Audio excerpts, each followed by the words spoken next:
Assalamualaikum warahmatullahi wabarakatuh. Salam, Om Swastiastu, Namo Buddhaya, salam kebajikan, Rahayu. Perkenalkan, nama saya Yudi Kurniawan. Saya merupakan dosen di jurusan Teknik Mesin Politeknik Negeri Balikpapan. Saat ini saya berhome base di program studi Sarjana Terapan Teknologi Rekayasa Manufaktur. Adapun mata kuliah yang saya ampu adalah Intermediate Engine dengan kode mata kuliah AB220122 dengan bobot SKS 3 yang ditempuh oleh mahasiswa semester 4. Definisi pada mata kuliah kali ini atau mata kuliah Intermediate Engine yaitu mempelajari tentang bagaimana sistem kerja di dalam engine termasuk sistem konversi energi di dalam engine serta mempelajari cara melakukan proses inspection, measurement, repair untuk sistem engine seperti cooling system, force induction system, lubrication system, fuel system, serta mampu melakukan pekerjaan overhaul pada engine alat berat seperti proses disassembly, proses observasi, proses measurement, proses assembly, proses testing dan adjusting, dan proses performa test. Capaian pembelajaran atau CPMK pada mata kuliah Intermediate Engine adalah mahasiswa mampu menerapkan perawatan, perbaikan, pembongkaran, perakitan, pengukuran, dan pemecahan permasalahan tentang overhaul engine alat berat, serta mampu menangani trouble minor maupun mayor secara efektif, baik, benar, dan cepat. Karakteristik pembelajaran pada mata kuliah Intermediate Engine yaitu efektif dan kolaboratif. Metode pembelajaran yang digunakan meliputi tatap muka, diskusi, dan tugas terstruktur.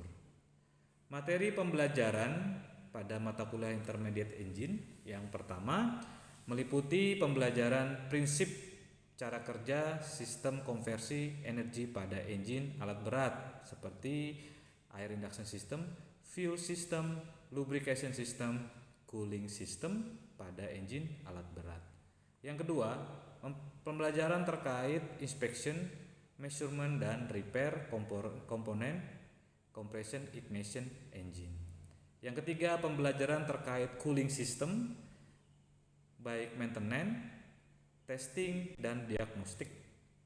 Yang keempat, pembelajaran terkait perbaikan dan diagnostik pada engine force induction system.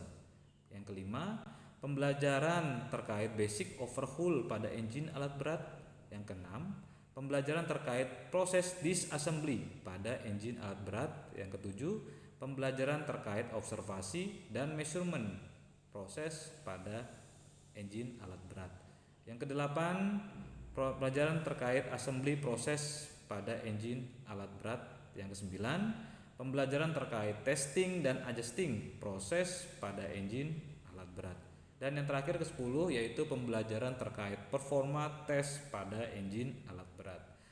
Indikator pertemuan pertama ya, ketercapaian pertemuan pertama yang akan saya jelaskan tampilkan berdasarkan pembelajaran video, yaitu mahasiswa mampu mempelajari atau menjelaskan tentang prinsip dan cara kerja sistem konversi energi pada engine alat berat yang meliputi air induction system, fuel system, lubrication system, cooling system pada engine alat berat. Sekian yang dapat saya sampaikan. Selanjutnya silakan menyaksikan proses belajar mengajar yang saya tempuh di kelas untuk mata kuliah Intermediate Engine. Assalamualaikum warahmatullahi wabarakatuh. Waalaikumsalam warahmatullahi wabarakatuh. Selamat siang semua. Siang. Gimana kabarnya hari ini? Alhamdulillah. Sehat semua ya? Sehat. Oke.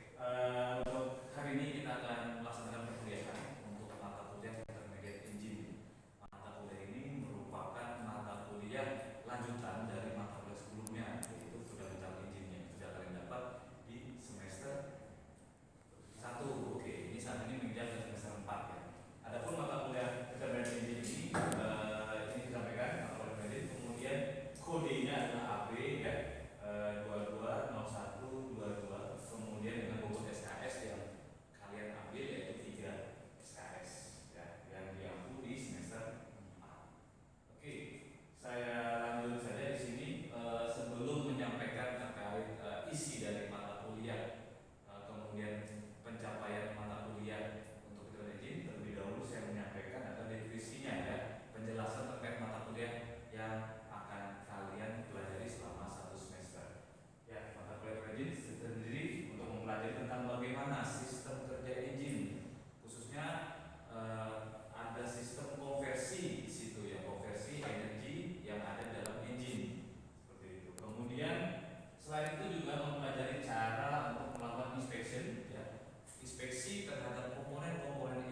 Kemudian proses observasi dan measurement, ya observasi bisa pengecekan secara lisan ya atau secara visual.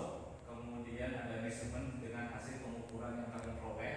Kemudian dilanjutkan dengan proses assembly, proses perakitan engine agar bisa kembali beroperasi dengan standarnya. Kemudian juga ada proses testing dan adjusting ya. Setelah dilakukan proses assembly ya, engine tersebut tidak langsung kita gunakan atau kita kirim ke tambang, tapi terlebih dahulu dilakukan testing dan adjusting. Dilakukan pengetesan apakah performanya tadi mencapai minimal 80% ya. Misalnya di standar factory itu 100 horsepower ya, dia minimal itu mencapai 80 horsepower ya. Lebih baik ya, seperti itu. Kemudian dilakukannya performa test ya, untuk mengetahui apakah engine itu bisa bekerja dengan normal ya, tanpa adanya kebocoran baik dari cooling system, kemudian lubrikasi sistem atau sistem pelumasan, kemudian lagi air induction system atau sistem udaranya semua normal dan performanya mencapai sesuai dengan tadi 80% dari standar factory, baru bisa dikirim atau digunakan diaplikasikan di unit alat berat tersebut. Oke, untuk CPMK ya, untuk capaian pembelajaran mata kuliah tentunya ada otomatis namanya materialnya dari pistonnya akan terjadi pengurangan, sehingga pada saat engine ini sudah running, sudah beroperasi, ukuran dari size yang di bagian atas dan bawah itu akan sama ya, ini istilahnya adalah cross section. Kemudian ada lagi namanya piston offset. Nah, piston offset ini dibentuk agar memastikan pergerakan dari piston itu sesuai dengan lajurnya. Bila dilihat dari bagian depan engine itu, ya, dia akan bergerak berputar searah dengan jarum jam.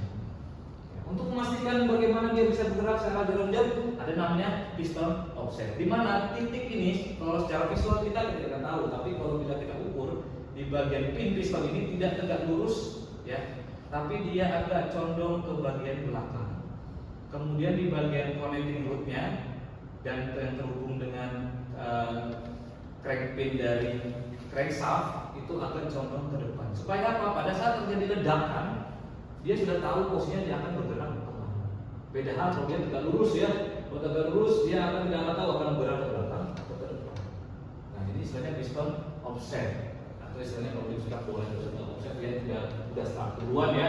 Sudah start duluan sebelum pemain belakangnya itu sudah lari ya. Dia seperti sudah start nih, sudah tahu dia akan ke arah mana. Jadi pas ledakan dia sudah tahu akan bergerak searah dengan ini namanya buang silinder, tentunya untuk sebagai gadget atau penuntun pergerakan piston sekaligus sebagai ruang bakar untuk di bagian atas. Itu bukan straight ya, tapi namanya honing di bagian dalam sini, dan ada goresan-goresan seperti arsiran ya, secara halus yang mungkin kan kalau kita masuk ke bagian dalam itu akan agak terasa bahwa di sini ada scrape yang memang dibuat dari pabrikan. Tujuannya buat apa? Ada yang tahu tujuannya? Ya, silakan. Tujuannya honing itu untuk oli Pak, supaya oli itu berada di dalam honing tersebut. Oke, ya.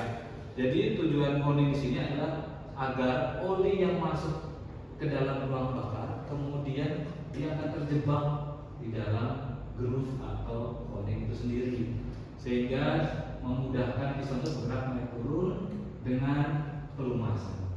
Dan liner ini akan lebih umurnya sesuai dengan lifetime bila pelumasannya baik dan bekerjanya tidak membuat liner ini menjadi scrap ya, pada saat pergerakan piston naik dan turun. Oke, kemudian di komponen lain ada connecting rod ya, tentunya menghubungkan dari piston ke crankshaft ya. Di sini ada namanya small end, kemudian namanya big end yang akan terhubung dengan crankshaft. Nah ini bagian crankshaftnya, ada yang bagian main jurnal, ada yang bagian cranking jurnal yang akan terhubung dengan sisi big end dari connecting rod. Lanjut ada vibration damper ini di bagian depan ya, biasanya terpasang di bagian depan sebagai peredam getaran ya di engine, tapi juga dia berfungsi sebagai timing marknya ya, untuk menentukan dia posisi top ya, top 1 atau top 2 atau top 3, top 4, top 5 dan top 6 ya.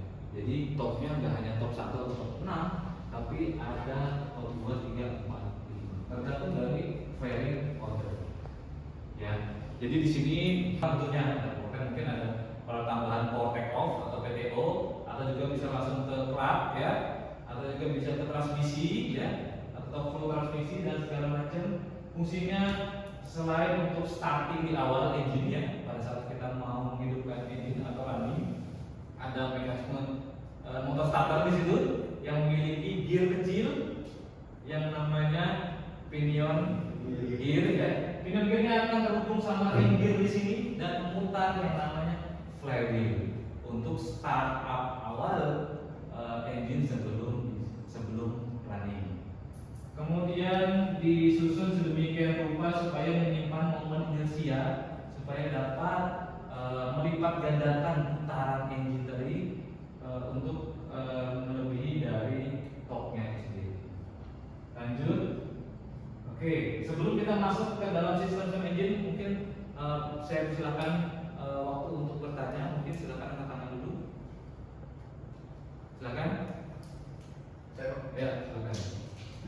tadi kan Pak ada bahas tentang konversi energi. Ya, saya tidak terus. Nah, di engine itu kan ada konversi yaitu perubahan energi panas ke mekanis. Oke. Nah, apakah output dari putaran engine itu dapat digunakan 100% Pak dari konversi energi itu? Oke, di sini ya, kita bicara di sini ya. Oke, di sini ada beberapa energi tadi yang saya sampaikan, ada konversi energi, di situ ada energi kimia ya dari bahan bakar dan udara yang masuk ke dalam ruang bakar, kemudian terjadi pembakaran ya. Pembakaran jadi energi heat ya, energi panas sendiri. Apakah dari energi panas itu bisa dimanfaatkan 100%? Tentu tidak. Kenapa? Karena di sini kalau panasnya di sini di bagian luar sini kan ada istilahnya namanya cooling systemnya. Ya, tentunya panas ini dijaga nih, sehingga energi yang di sini tentunya tidak akan dimanfaatkan 100% untuk energi mekanis tadi. Istilahnya kalau di teknik ada istilahnya rugi-ruginya lah pasti. Kemudian pergerakan di sini kan tentunya nggak hanya menggerakkan crankshaft, tapi dia juga ada bantalannya di situ. Nah, bantalannya itu juga sebagai kurang lebih sebagai peredam di situ supaya balance-nya putaran ini lebih ideal lah. Jadi tetap ada rugi-ruginya dan tentunya tidak dapat dimanfaatkan 100%. Apakah menggunakan cooling system itu mengganggu? Tentu tidak, karena dia akan menjaga temperatur kerjanya engine tetap konstan, tetap stabil. Ya, tentunya setiap material di sini mempunyai titik didih atau istilahnya titik leburnya. Kalau over ya, itu berlebihan lebih dari kemampuannya dari sinder-sinder itu sendiri, dia akan deformasi atau terjadi perubahan bentuk dan itu akan tentunya membuat kinerja ini tentunya tidak normal. Oke, silakan ada lagi pertanyaan? Ya, Bagaimana oke, silakan. bagaimana mekanisme solar cell mengkonversi energi matahari menjadi energi listrik? Oke, baik. Tapi intensitas cahaya yang diambil, diserap. Kemudian setelah diserap di sini ada elemen-elemen di sini yang mampu menyerap energi dari intensitas cahaya tadi, kemudian diteruskan lagi yang namanya solar control. Ada lagi alat yang nggak hanya ini ya, nggak hanya ini, tapi biasanya kalau misalnya beli di pabrikan ya, include biasanya sama solar controlnya. Solar controlnya tadi berfungsi juga untuk tadi menyerap tadi energi yang dihasilkan di sini, kemudian dia juga meneruskan apakah energi listrik yang dihasilkan tadi langsung diteruskan ke baterai, apakah juga bisa langsung diteruskan ke dalam outputnya, entah mau hidupin lampu kah, atau mau hidupin peralatan elektronik kah, dan seterusnya. Ya, tentunya semua bisa dimakamkan berdasarkan intensitas cahaya dan di solar control tadi itu bisa mengatur timer ya, timernya atau timingnya kapan contoh PJU nih ya. Apakah PJU itu bisa hidup? Kenapa di PJU itu bisa hidup pada saat kondisi gelap? Ya, itu ada timer atau ada sensornya di situ, sehingga pada saat dia sudah gelap dia akan hidup sendiri lampunya. Ya, tidak otomatis, tidak berdasarkan ada operator yang hidupkan, tidak. Ya, kemudian pada saat siang hari tentunya dia lampunya akan mati. Nah, ada kontrolnya di situ namanya kontrol solar cell. Ya, jadi tentunya di situ juga ada mekanisme baterai. Ya, mekanisme baterai supaya pada saat siang hari dia pada saat dia menerima tetesan cahaya, kemudian dia akan mengetes baterai itu sendiri. Nah, baterainya itu yang akan dimanfaatkan pada malam hari. Tentunya kalau dia malam hari dia nggak akan bisa terima cahaya ya, karena kondisinya gelap dan tidak mampu untuk menerima cahaya. Oke, ada lagi silakan. Sebelum kita lanjut ke materi selanjutnya. Saya Pak. Oke, silakan. Ya. Ini saya nanya tentang konstruksi dari Kemsap. Oh, Kemsap. Oke, silakan. Kan tadi ada konstruksinya DOHC, SOHC, Ya. sama. Ini ya. Ya, Pak. Oke. Nah itu konstruksinya itu apakah berpengaruh dengan unitnya itu Pak? Misalnya unitnya medium atau yang unit besar atau peak? Oke. Baik. Untuk yang DOHC dan SOHC ini biasa digunakan oleh engine otomotif. Ya. Nah, kalau yang akurat dia hanya menggunakan ini OHV. Ya. Karena apa? DOHC dan SOHC ini digunakan untuk engine yang membutuhkan speed. Ya. Sehingga dia mengurangi penggunaan mekanisme dari push rod, ya, tapet dan seterusnya dihilangkan karena dia mengejar speed tadi. Nah, kalau OHV ini banyak digunakan di diesel. Kenapa? Karena dia tidak membutuhkan speed tapi menggunakan torsi yang besar. Seperti itu ya. Jadi bahkan di sepeda motor pun ada yang istilahnya menggunakan DOHC ya. Dia mengejarkan biasanya cc-nya udah 150 atau up tuh. Dia menggunakan DOHC. Oke, silakan ada lagi. Ya, boleh. Pada bagian dalam silinder liner Pak. Oke. Tadi kan ada grup-grupnya tuh. Ya. Untuk sebagai tempatnya oli untuk menguasai kerja piston ya kan. Nah, tapi kan silinder liner ini juga sebagai tempat untuk terjadi pembakaran. Apakah oli di dalam tersebut tidak ikut terbakar Pak? Gitu. Oke, ya. Oli tersebut tentunya pada saat di bagian atas, ya, di bagian atas itu di bagian atas dari pembakaran kan di bagian atas nih, tidak sampai bawah nih. Oke, yang tersekrap sampai di sisi liner hanya di bagian kalau di ring pistonnya ada 3 tuh, ring kompresi 1, kompresi 2 dan ring oli. Yang tersekrap hanya di bagian ring oli. Tentunya ada kemungkinan sedikit yang terbakar tapi tidak akan mengurangi dari kapasitas dari oli itu sendiri. Tentunya dia lebih banyak di bagian sisi ring oli di piston. Tentunya ring oli di piston itu sisinya tidak akan terpapar dengan pembakaran. Yang terpapar dia hanya di ring 1, namanya ring kompresi 1 dan ring kompresi 2. Intinya adalah pada saat pemasangan ring piston, ya, pada ring piston pemasangan groove-nya di piston tidak utuh ya, tapi ada groove-nya itu tidak boleh sejajar. Critical point tidak boleh sejajar. Tentunya ada derajatnya. Misalnya ring 1 posisinya di sini misalnya, ring 2 harus di bagian bawah, ring 3 harus ada di bagian atas. Supaya apa? Supaya kompresi yang ada terlaksana di bagian atas itu tidak akan bocor ke bagian bawah. Nah, kalau bocor apa akibatnya? Ya secara langsung itu sangat tidak boleh, sehingga bisa menyebabkan secara jangka panjang menyebabkan low power ya, atau kompresinya bocor. Oke, lagi kalau kita lanjut ya ke materi selanjutnya. Oke, di sini ada 5 ya, ada 5 sistem di sini ya. Pertama ada fuel system atau sistem bahan bakar ya, tentunya 5 sistem ini yang mendukung secara normal. Kita hanya bahas dari fuel system, air induction system, lubricasi dan cooling system. Karena untuk statis dan cadi system sendiri ada mata kuliah sendiri ya di intermediate electric. Oke, kemudian lanjut ke fuel system sendiri. Oke, secara umum atau konvensional ya, yang sering digunakan itu sistemnya menggunakan FIP atau fuel injection pump. Ya, ini model jadul, tapi sekarang masih di unitnya sekarang masih eksis ya. Contoh di Cruiser D85 ya, atau di grader kalau di Komatsu 625 gitu ya, masih eksis karena perawatannya relatif lebih gampang ya, menggunakan FIP sendiri. Tentunya sistem ini dapat mengatur ya, mengatur jumlah fuelnya, jumlah bahan bakarnya, kemudian timingnya kapan bahan bakar itu harus dikabutkan ke dalam bahan bakar, kemudian juga dari fuel tank ya, kemudian fuel tank, kemudian dihisaplah oleh feed pump, oke, dihisap oleh feed pump dan diteruskanlah ke yang namanya fuel filter ya, melalui sisi samping ya, kemudian keluar lewat tengah, kemudian masuk lagi ke injection pumpnya. Nah, di sini untuk jalur yang ini istilahnya disebut dengan low pressure.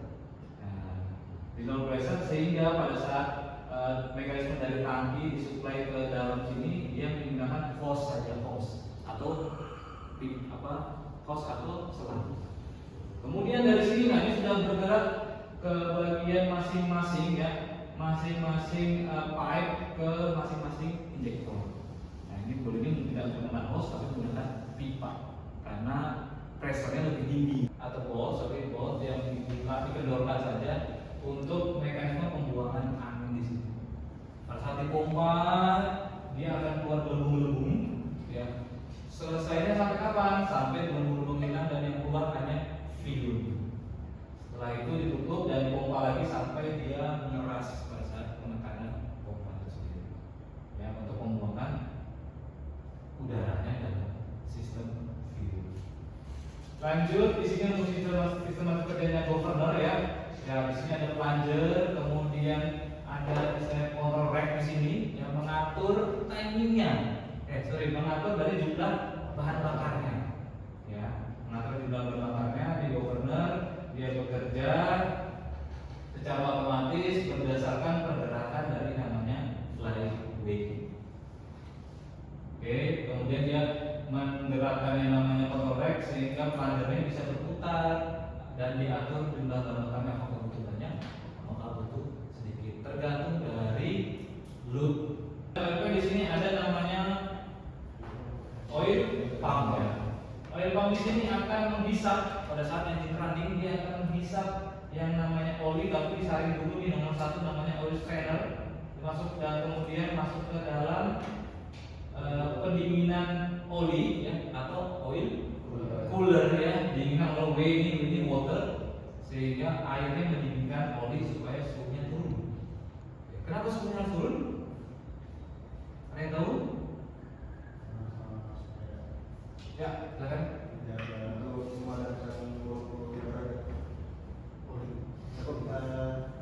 Olinya ya. Ya, benar sekali ya.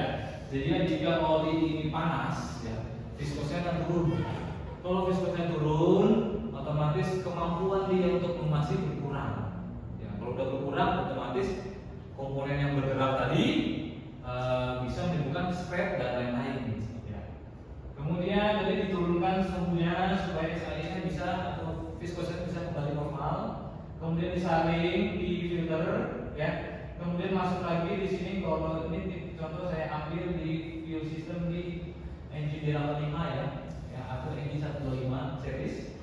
Di bagian piston untuk menurunkan suhunya tadi. Ya. Kemudian yang lebih banyak masuk ke oil gallery, ya, masuk ke dalam mana ini bagian crankshaft ya, yang berputar itu lumasi bagian crankshaft. Kemudian di sini bagian mekanisme valve ya, dilumasi sampai dia ke timing gear dan turbo charge di sini ya. Karena turbo charge berputar over ya, bisa mencapai 100.000 mm sehingga dia butuh pelumasan pendinginan. Bagaimana pendinginannya? Masuknya oli ke sini untuk pendinginan salve sehingga dia turun kembali ke tentunya yang begitu sirkulasi suhunya di sini naik nih olinya nih, makanya dia butuh yang namanya oil cooler. Oke, baik, sekian untuk materi yang dapat saya sampaikan untuk pertemuan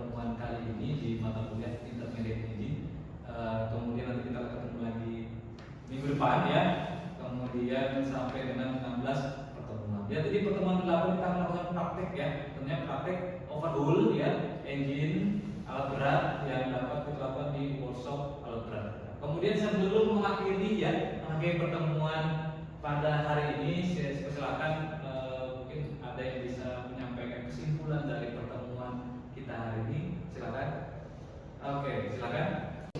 Jadi kesimpulan pada materi hari ini yaitu gimana kita dapat mengetahui konversi energi pada engine dan mengetahui sistem-sistem yang ada di engine seperti fuel system, lubricating, cooling, dan air injection, serta mengetahui cara mana perawatan, overhaul, diantaranya assembly, disassembly, measuring, dan inspection.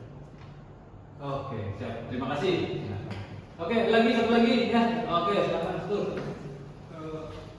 Baik, kesimpulan untuk mata kuliah pada hari ini kita belajar tentang intermediate engine. Yang pertama kita belajar tentang konversi energi yang lebih spesifik ke engine itu sendiri, yaitu konversi dari energi mekanik, dari energi kimia, dari fuel menjadi energi gerak atau mekanis. Lalu kita juga mempelajari sistem-sistem di engine, yaitu lubrikasi, cooling system, Cooling, lubrikasi, fuel, sama udara ya, air injection. Lalu lebih kompleks di inspeksi, perbaikan, dan juga komponen-komponen dan fungsi pada subkomponen tiap-tiap bagian pada engine. Oke, terima kasih. Oke, kalau gitu cukup ya. Kalau gitu cukup untuk pertemuan hari ini. Sampai ketemu minggu depan ya. Silakan materi yang sudah dipelajari hari ini silakan dibaca-baca kembali. Jika masih ada yang ditanyakan, kita akan diskusi lagi di pertemuan minggu depan. Oke, saya akhiri untuk pertemuan hari ini. Terima kasih. Wassalamualaikum warahmatullahi wabarakatuh. Waalaikumsalam warahmatullahi wabarakatuh.